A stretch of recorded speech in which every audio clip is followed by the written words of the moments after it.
आपण जाऊया ना परत, गाडी परत फिरायला लावू ना. माझं मन नाही मानेल.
मित्रांनो,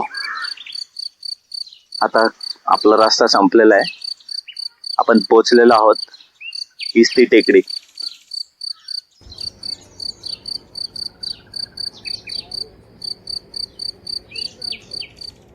त्या मोबाईलला सिग्नल पण मिळत नाहीयेत. बघू, चला. सृष्टी, हा त्या टेकडीवरती किती विचित्र झाड दिसतात बघ ना. त्यांना कोणीतरी जमिनीतच खेचतंय ग. ए, तू तिकडे लक्ष देऊ नकोस बरं. एकतर आधीच किती जोरात वारा सुटलाय. प्राजक्ता, प्राजक्ता, माग ते संतोष काका रिक्षात नको ना म्हणून बघताय.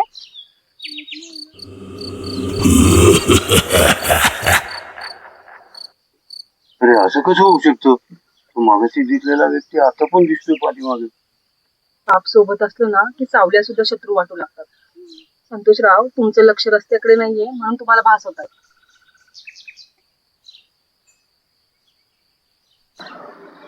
थांबवा रिक्षा, थांबवा थांबवा थांबवा. अरे काय झालं? उतर गाडी. अरे ते बघ ना काय लिहिलंय.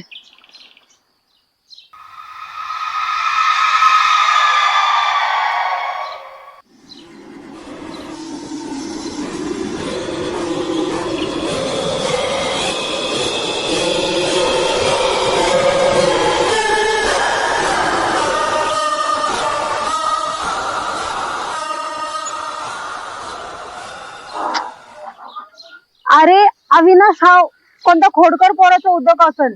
तो उगाच घाबरतोय. Go back.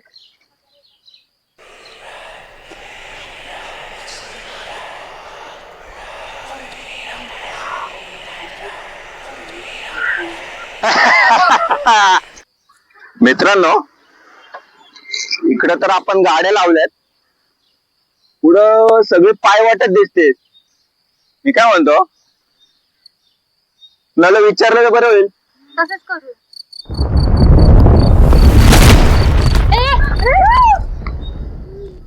काहीतरी मोठं दगड वगैरे काहीतरी दरड कोसळल्यासारखं वाटतंय.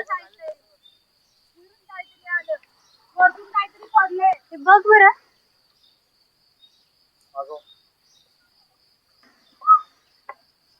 रस्ता संपलाय पोरांनो.